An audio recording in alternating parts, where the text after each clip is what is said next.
వారాహి అమ్మవారు అసలు జన్మ రహస్యం ఏమిటి? ఆమె ఎలా అవతరించింది? ఎందుకు వరాహముఖంతో కనిపిస్తుంది? దేవి భాగవతం ప్రకారం ఆమె కథ ఏమిటి? ఈరోజు ఈ రహస్యాన్ని లోతుగా తెలుసుకుందాం. సృష్టి ప్రారంభంలో జగత్తంతా ఆదిపరాశక్తి ఆధీనంలోనే ఉంది. బ్రహ్మ, విష్ణు, మహేశ్వరులు కూడా ఆమె సంకల్పంతోనే తమ కార్యాలను నిర్వహిస్తారు. ఒకసారి హిరణ్యాక్షుడు అనే రాక్షసుడు భూమిని సముద్ర గర్భంలోకి తోసివేశాడు. లోకాలన్నీ అంధకారంలో మునిగిపోయాయి. అప్పుడు మహావిష్ణువు వరాహ అవతారం ధరించి మహాయుద్ధం చేసి హిరణ్యాక్షుడిని సంహరించి తన కోరలపై భూదేవిని ఎత్తి తిరిగి స్థాపించాడు. కానీ ఆ సమయంలో ఒక గొప్ప దైవ రహస్యం జరిగింది. వరాహస్వామి యుద్ధంలో ప్రదర్శించిన అపారమైన శక్తి, ఉగ్రత, ధైర్యం, భూమిని రక్షించే కరుణ ఇవన్నీ ఆదిపరాశక్తి యొక్క మహాశక్తే. ఆ శక్తి స్వతంత్ర దేవతగా తన రూపాన్ని ధరించింది. అదే శ్రీ వారాహీదేవి. వారాహి అమ్మవారు ఎవరి భార్యగా లేదా సాధారణ దేవతగా పుట్టిన దేవత కాదు. ఆమె ఆదిపరాశక్తి యొక్క యుద్ధ శక్తి, వరాహ అవతారంలోని శక్తి స్వరూపిణి. అందుకే ఆమె ముఖం వరాహ ముఖం. కానీ అది జంతు రూపానికి సంకేతం కాదు. వరాహం భూమి లోపల దాగి ఉన్న అమూల్యమైన దానిని వెలికి తీయగలదు.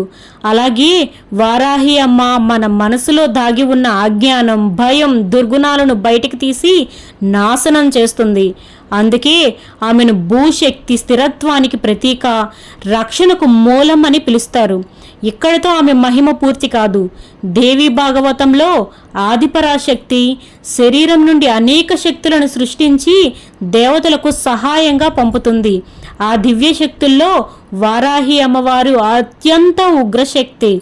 తరువాత దేవాసుర సంగ్రామాల్లో ముఖ్యంగా శంభుడు, నిశింభుడు వంటి రాక్షసులతో యుద్ధం జరిగినప్పుడు దేవతలందరి శక్తులు బయటికి వచ్చాయి. విష్ణువు నుండి వైష్ణవి, శివుని నుండి మహేశ్వరి, బ్రహ్మ నుండి బ్రాహ్మి, స్కందుని నుండి కౌమరి, ఇంద్రుని నుండి ఐంద్రి, అలాగే వరాహ అవతార శక్తి నుండి వారాహిదేవి ప్రత్యక్షమైంది. ఆమె చేతిలో నాగలి, ముసలం, ఖడ్గం, దండం వంటి ఆయుధాలు ధరించి రాక్షస సైన్యాలను క్షణాల్లో సంహరించింది. అందుకే ఆమెను సప్తమాతృకల్లో ఒకరిగా పూజిస్తారు. కానీ వారాహి అమ్మవారి అసలు మహిమ ఇంకా గొప్పది.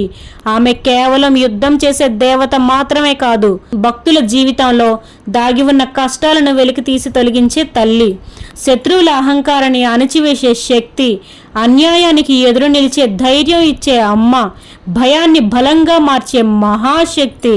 అందుకే తాంత్రిక సాంప్రదాయంలో ఆమెను దండనాథ, సేనాధిపతి, రాజమాతాంగి సేనాధిపతి, లలితా పరమేశ్వరి సైన్యాధ్యక్షురాలని గౌరవిస్తారు.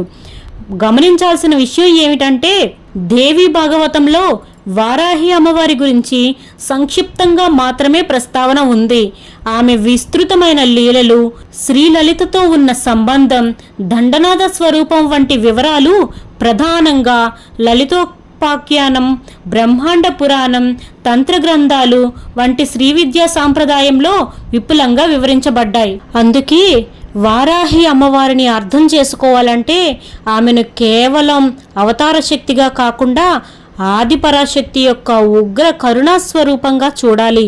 వారాహి అమ్మవారు మన జీవితంలోకి వచ్చినప్పుడు ముందుగా అహంకారాన్ని తొలగిస్తుంది, తర్వాత భయాన్ని తొలగిస్తుంది, చివరికి ధర్మ మార్గంలో నడిపిస్తుంది. అందుకే ఆమెను భక్తులు ప్రేమగా పిలిచే పేరు శ్రీ ఆధ్యానన వారాహి మాత.